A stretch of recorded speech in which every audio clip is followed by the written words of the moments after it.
తాకట్టులో ఉన్న బంగారాన్ని విడిపించి ఆ రోజు ఆన్లైన్ రేటుకే మేము కొంటాం. Sharma gold company.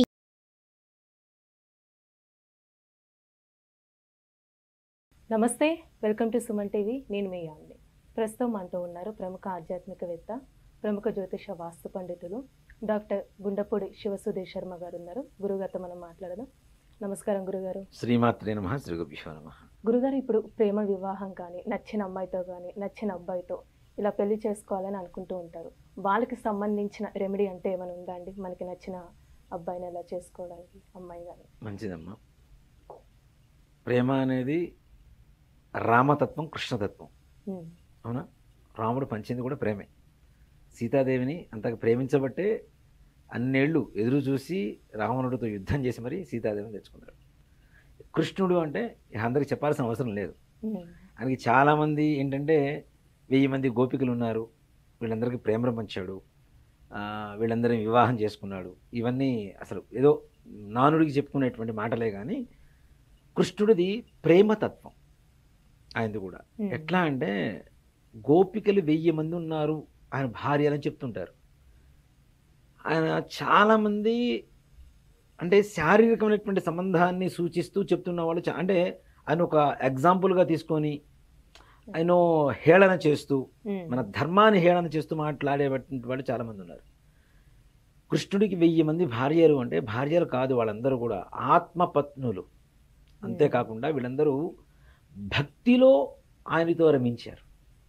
భక్తే అంతే, అక్కడ శారీరకమైనటువంటి స్థితి కాదు అది.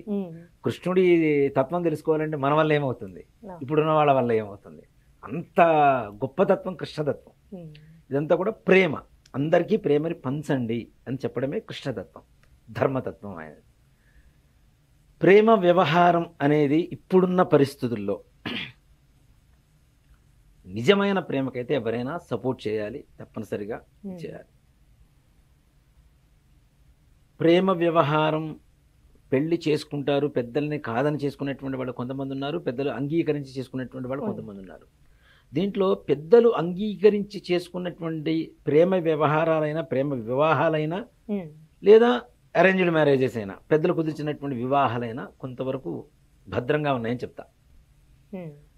పెద్దల్ని కాదని చెప్పి ఎదిరించి మేము నిజంగా ప్రేమలో ఉన్నామని చెప్పి ప్రేమించుకొని పెళ్లి చేసుకున్న తర్వాత కొన్ని రోజుల పాటు మాత్రమే కలిసి ఉండి ఆ తర్వాత మళ్ళీ వివాహం విఫలమయ్యేటువంటి వాళ్ళు చాలామంది ఉన్నారు. ప్రేమ అనేది ఓ మాట చెప్పాలంటే మనసుకు సంబంధించింది. ఇందాక అందుకనే చెప్పింది, కృష్ణుడి గురించి చెప్పింది నేను, మనసుకు సంబంధించింది మాత్రమే. కానీ ఇక్కడ చూడండి, ఒక అందమైన అమ్మాయిని మాత్రమే ఒక అబ్బాయి ప్రేమిస్తాడు, అన్నీ ఉన్నటువంటి అబ్బాయిని మాత్రమే అమ్మాయి ప్రేమిస్తుంది. అది ప్రేమ ఎందుకు అవుతుంది? కాదు కదా. అబ్బాయికి మంచి ఉద్యోగం ఉందా, మంచి శాలరీ ఉందా, వాడు మంచిగా మాట్లాడగలుగుతాడా, మంచి తెలివిగలవాడా కాదా, వాడికి కారు ఉందా, బిల్డింగ్ ఉందా, వాడి సంపాదన ఎంత, ఇవన్నీ కూడా ప్రేమలోకి వస్తున్నాయి. ఇప్పుడున్న ప్రేమల్లో నేను చెప్తున్నా. అమ్మాయి అందంగా ఉందా లేదా, మంచిగా మాట్లాడుతుందా లేదా, ఇవి మాత్రమే చూస్తున్నాడు అబ్బాయి కూడా. ఇది నిజంగా ఓ మాట చెప్పండి, ఇది ప్రేమ కాదు. పెళ్ళైన తరువాత కూడా, ఇప్పుడు పెళ్ళయింది, ఏదైనా ఒక యాక్సిడెంట్ అయింది, అబ్బాయికి కాలో చెయ్యో ఇరిగింది, అమ్మాయికి ఏదన్నా అయ్యింది, అప్పుడు వదిలేస్తారా? మరి అందం పోయిందిగా అమ్మాయికి, అబ్బాయికి అంగవైకల్యం వచ్చిందిగా, వదిలేస్తారా? కానీ వదిలేస్తున్నారు ఇప్పుడు. అవి కూడా జరుగుతున్నాయి.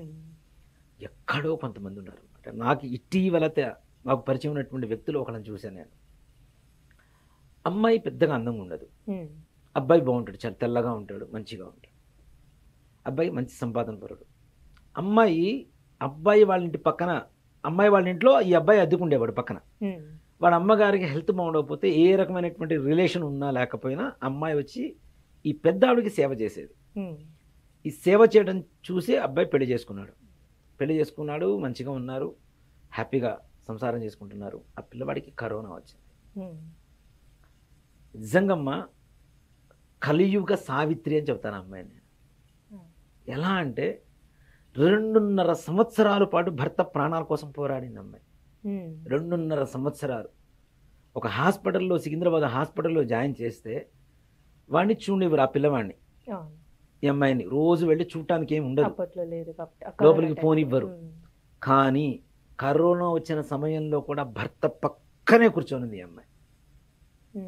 కరోనా తగ్గింది, శ్వాస సంబంధమైనటువంటి ఏదో హెల్త్ ప్రాబ్లం వచ్చింది లోపల, దానికోసం మళ్ళీ ఏదో రీప్లేస్మెంట్ చేస్తాము మంచిగా చేస్తాము అంటే ఆ అవయవం దొరికేంత వరకు మరలా సంవత్సరంన్నర పాటు హాస్పిటల్లోనే ఉన్నాడు అబ్బాయి. సంవత్సరంన్నర పాటు ప్రతిరోజు హాస్పిటల్ మెట్ల మీదనే కూర్చోనుంది ఈ అమ్మాయి, మెట్ల మీదనే కూర్చోనుంది. అది ప్రేమ అంటే. నిజంగా బాధాకరమైన విషయం ఏంటంటే అబ్బాయి దక్కలేదు, చివరికి చనిపోయాడు అబ్బాయి. అంటే ఎంత ఉన్న ఆస్తులు మొత్తం అమ్మేసింది. 2 కార్లు ఉండేవిట, 4 ఫ్లాట్స్ ఉండేవి. ఆ అబ్బాయి రియల్ ఎస్టేట్ బిజినెస్ చేసేవాడు, అతను కొన్ని ప్లాట్స్ ఉన్నాయి, మొత్తం అమ్మేసింది. ఒంటి మీద ఉన్న బంగారంతో సహా మొత్తం అమ్మేసింది భర్త కోసం. ఏమీ లేని నిరుపేద స్థితికి వచ్చేసింది అమ్మాయి. అయినా సరే నా భర్త నాకు కావాలి, ఇది ఒక్కడే నాకు కావాల్సింది అమ్మాయి. ఫోన్ చేసి, నాన్న దేనికి నాన్న రోజు హాస్పిటల్కి వెళ్తున్నావుట, అట్లా వెళ్ళకు, దేనికి రమ్మన్న రోజు వెళ్ళొచ్చు కదా అంటే, అలా కాదండి, వాళ్ళు ఎప్పుడు రమ్మంటారో తెలియదు కదా, నేను ఇంటి దగ్గర నుంచి వెళ్ళేసరికి ఆ సమయం అయిపోతే మళ్ళీ తను చూడటానికి అవకాశం లేదు కదా అని చెప్పి అక్కడే కూర్చున్నది. ఉదయం నుంచి రాత్రి వరకు కూర్చొని, రాత్రి ఆ విజిటింగ్ అవర్స్ మొత్తం అయిపోయిన తర్వాత ఇంటికి వచ్చేది. అది ప్రేమ అంటే. అవునా? అంటే భర్త ప్రాణాల కోసం సతీ సావిత్రి లాగా పోరాడింది, కానీ కాకపోతే దైవానుగ్రహం వేరే ఉంది, దైవ నిర్ణయం వేరే ఉంది. అలాంటి ప్రేమ ఉండాలి.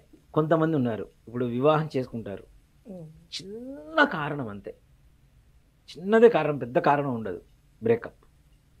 అది ప్రేమ ఎలా అవుతుంది?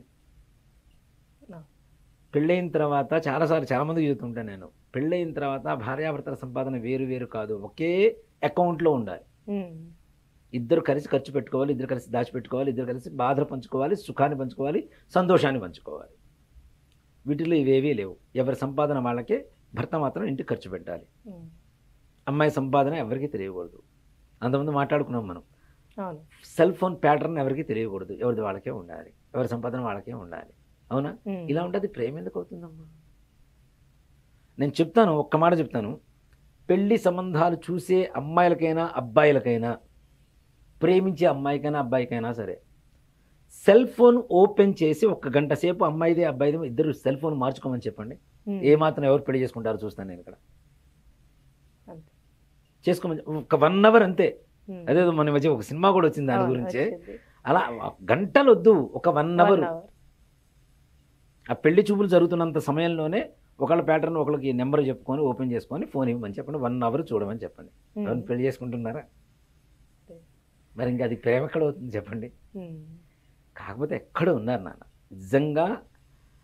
అలా ఇప్పుడు నేను చెప్పినటువంటి కథ లాంటిదే ఇంకో కథ ఏంటంటే, ఒక అమ్మాయి ఒక అబ్బాయిని ప్రేమించింది.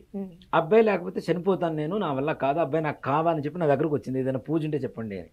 వచ్చిన మంత్రంతో చదువుకోండి అన్న బాగుంటుంది, తొందరగా మీ ఇద్దరు కలిసి మంచిగా జీవిస్తారని చెప్పాను. అలాంటి ప్రేమ బాగానే ఉంటుంది. కానీ ఇప్పుడు ఇందాక నేను చెప్పిన విధంగా చేస్తే ఏ ప్రేమ వ్యవహారాలు నిలబడవు, ఈ కుటుంబ సమస్యలు కూడా ఎక్కువ అవుతూనే ఉంటాయి. కానీ ఇలాంటి ప్రేమ వ్యవహారం ఉండి నిజంగానే అబ్బాయిని ప్రేమించాను, అమ్మాయిని ప్రేమించాను, మా ఇద్దరికి పెళ్లి కావాలి, మేము ఇద్దరం ప్రశాంతంగా ఉండాలి అంటే, నిజంగా ఒక మాట చెప్పాలి అంటే, పెళ్ళైన తర్వాత పెళ్లి చేసుకోవడం పెద్ద గొప్ప కాదు, ప్రేమించి పెళ్లి చేసుకోవడం గొప్ప కాదు, చేసుకున్న తర్వాత ఆ పెళ్లిని నిలుపుకోవడం అనేది పెద్ద కార్యం. కాబట్టి ఇట్లాంటి వాళ్ళు ప్రేమించినటువంటి అమ్మాయిలు కానీ అబ్బాయిలు కానీ, ఏదైనా మాకు తప్పనిసరిగా అబ్బాయే కావాలి, అమ్మాయే కావాలి, ప్రేమించి పెళ్లి చేసుకుంటాం, చేసుకున్న తర్వాత కూడా బాగుండడానికి ఇప్పుడు మనం చెప్పబోయేటువంటి మంత్రం ఏదైతే ఉంటుందో అది మంచి పరిహారం అవుతుంది, మంచి చిట్కా అవుతుంది. అంటే పెళ్ళైన తర్వాత కూడా చిన్న చిన్న సమస్యలు వస్తుంటాయి భార్యాభర్తల మధ్యలో, ఈ ప్రేమ వ్యవహారాలు. అట్లాంటి వాళ్ళు కూడా సరైనటువంటి అవగాహన కలిగి వారిద్దరు కూడాను సుఖంగా సంతోషంగా కాపురం చేసుకోవడానికి ఒక చిన్న పరిహారం చెప్తాను. నిజంగా చెప్పాలి అంటే మాతంగి అమ్మవారు అంటాం, రాజశ్యామల అని మాతంగి అని పిలుస్తాం. ఈ మాతంగి అమ్మవారిలో ఉండేటువంటి శక్తి ఏమిటి అంటే, విపరీతమైనటువంటి ఆకర్షణ సమ్మోహనం కలిగజేసేటువంటి శక్తి ఉంటుంది. పరస్పరమైనటువంటి అవగాహన లోపం ఉన్న వాళ్ళకి ఆ లోపం వెళ్ళిపోయి ఇద్దరు అవగాహన కలగటం, ఒకళ్ళ మనసులో ఒకళ్ళని అర్థం చేసుకోవటం, ఒకళ్ళు చెప్పింది రెండో వాళ్ళు దాని గురించి ఆలోచించకుండా నువ్వు చెప్పింది తప్పు అని చెప్పకుండా రెండో వాళ్ళు ఆలోచింపదగ్గ శక్తిని తీసుకురావటం.